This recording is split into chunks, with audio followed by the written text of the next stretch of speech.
Pemirsa, Presiden Republik Indonesia Prabowo Subianto menyampaikan harapan agar Indonesia dan Malaysia dapat menyelesaikan polemik penamaan wilayah maritim secara damai.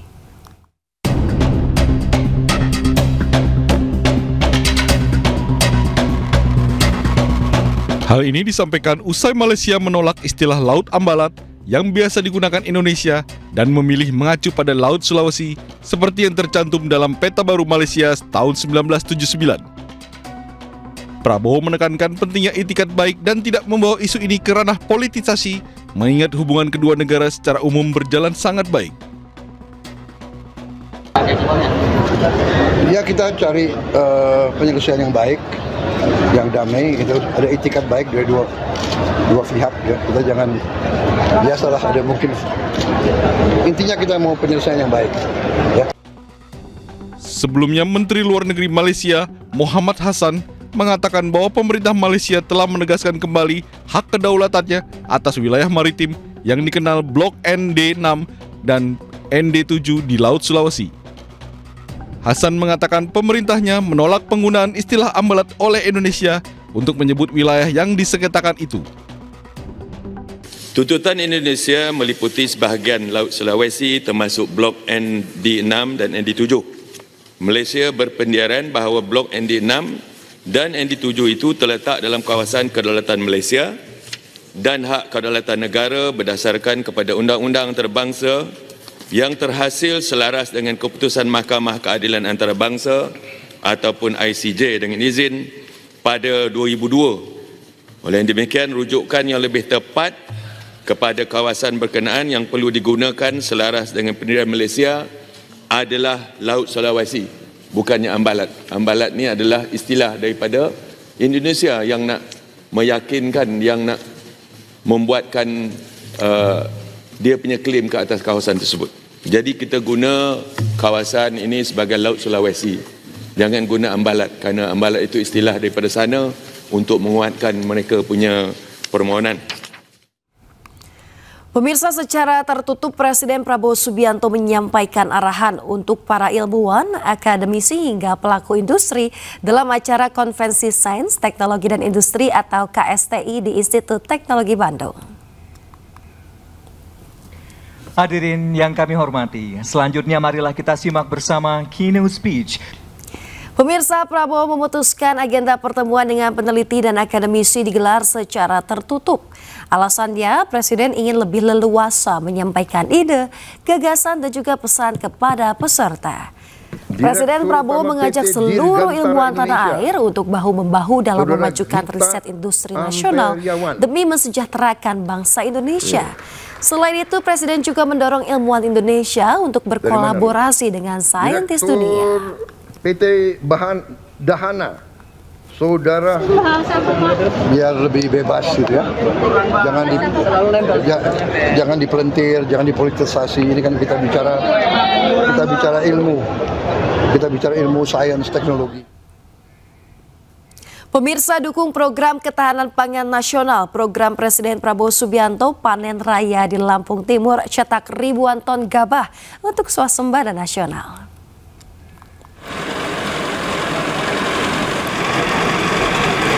Sebagai implementasi dukungan Astacita Presiden Prabowo Subianto, Kejaksaan Tinggi Lampung membina lebih dari 7.000 petani di Desa Telogorjo, Lampung Timur. Melalui program Petani Mitra Adiaksa, para petani berhasil mengolah 4.100 hektar sawah dengan perkiraan hasil panen 28.000 ton gabah. Hasil ini diproyeksi memenuhi kebutuhan beras lokal maupun daerah lain, mengukuhkan Lampung Timur sebagai lumbung padi nasional. Di sini Kejaksaan Tinggi Lampung bersinergi sepenuhnya siap mendukung ketahanan pangan terwujud di Lampung Timur sesuai dengan arahan Bapak Presiden dalam astacitanya dan juga sesuai dengan arahan dari Bapak Jaksa Agung Republik Indonesia. Pemirsa, 2 ex-menteri di Kabinet Jokowi diperiksa KPK. Mereka adalah ex-Mendikbudristek Nadiem Makarim dan mantan Menteri Agama Yakut Khalil Qobas.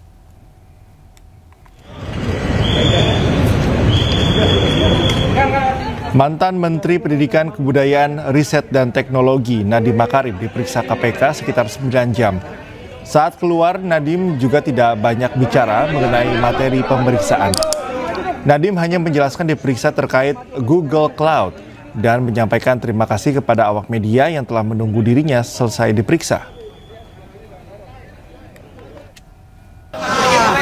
Pertama, terima kasih kepada teman-teman wartawan yang sudah menunggu di sini. Saya sangat apresiasi.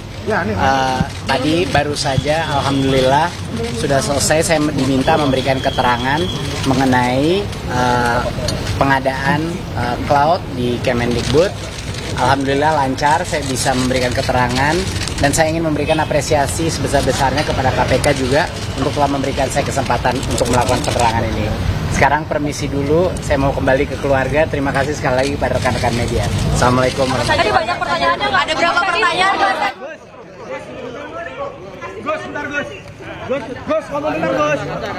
Memeriksa mantan Menteri Agama Yakut Khalil Qomas. Yakut diperiksa selama 5 jam terkait dugaan korupsi kuota haji.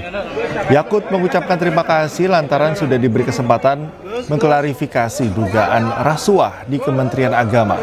Namun ia enggan memberikan penjelasan terkait materi apa saja yang didalami oleh KPK.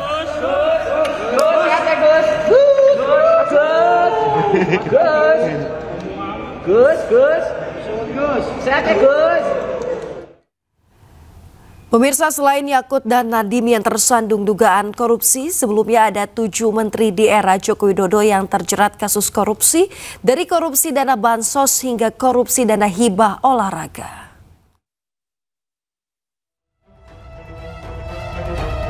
Yang pertama adalah Syahrul Yassin Limpo, Menteri Pertanian periode 2019 hingga 2023 ini ditetapkan sebagai tersangka oleh KPK dengan pasal pemerasan, gratifikasi, dan tindak pidana pencucian uang. Yassin dijatuhkan hukuman 12 tahun penjara dan denda 300 juta rupiah. Selanjutnya adalah Menteri Komunikasi dan Informatika periode 2019-2023, Johnny G. Plate. Johnny divonis 15 tahun penjara dan denda 1 miliar dalam kasus korupsi pengadaan bendera BTS. Selanjutnya adalah Idrus Marham, Menteri Sosial periode Januari hingga Agustus 2018 ini tersandung kasus korupsi, kesepakatan kontrak kerja sama proyek PLTU Riau 1. Idrus divonis 3 tahun penjara dengan denda 150 juta rupiah. Selanjutnya adalah Menteri Pemuda dan Olahraga periode 2014-2019, Imam Nahrawi. Imam dijatuhkan hukuman 7 tahun atas kasus suap dana hibah KONI. Juliari Batubara, Menteri Sosial periode 2019-2020, dihukum 12 tahun penjara dan denda 500 juta rupiah. Dirinya terbukti terlibat korupsi dan bansos COVID-19. Yang terakhir adalah Tom Lembong, Menteri Perdagangan periode 2015-2016 ini ditetapkan sebagai tersangka dalam dugaan kasus tindak pidana korupsi impor gula dan divonis 4,5 tahun, namun kemudian dapat pengampunan dari Presiden. Pemirsa, KPK tetapkan 2 anggota DPR RI, Satori dan Heri Gunawan sebagai tersangka dugaan korupsi program sosial Bank Indonesia.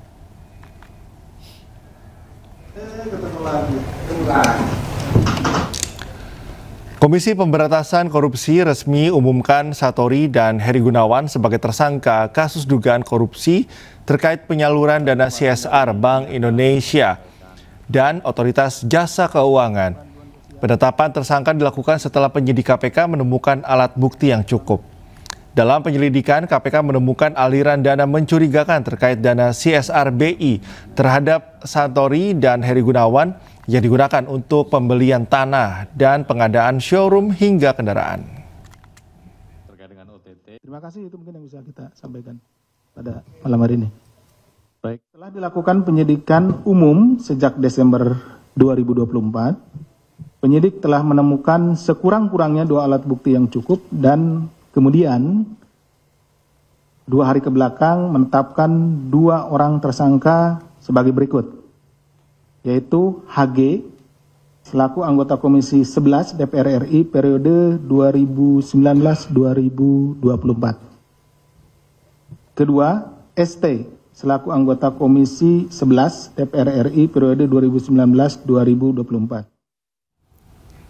Pemirsa, uang lebih dari 500 miliar rupiah di Kejaksaan Tinggi Sumatera Selatan jadi lokasi swafoto. Uang setengah triliun tersebut merupakan sitaan kasus dugaan korupsi fasilitas pinjaman di Bank BUMN.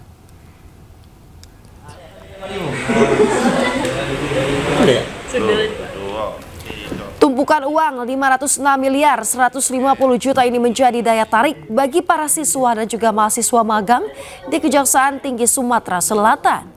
Mereka tak ingin melewatkan momen ini dan melakukan foto dengan tumpukan uang. Uang setengah triliun ini merupakan barang bukti perkara dugaan korupsi pemberian fasilitas kredit dari Bank BRI senilai 1,3 triliun kepada 2 perusahaan swasta yakni PT BSS dan juga PT SAL. Menurut Asisten Pidana Khusus Kejati Sumatera Selatan, uang tunai senilai lebih dari 506 miliar ini merupakan hasil dari upaya pengembalian kerugian negara.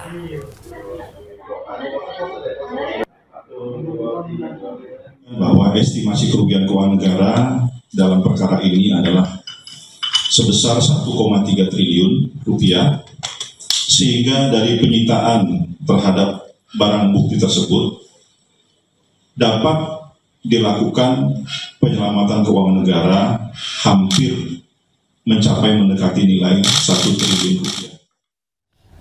Polda Daerah Istimewa Yogyakarta membantah penangkapan 5 pelaku judi online yang mengakali sistem promo berkat laporan dari Bandar Judol. Polisi memastikan terbongkarnya aktivitas judi online di Banguntapan, Bantul karena laporan masyarakat.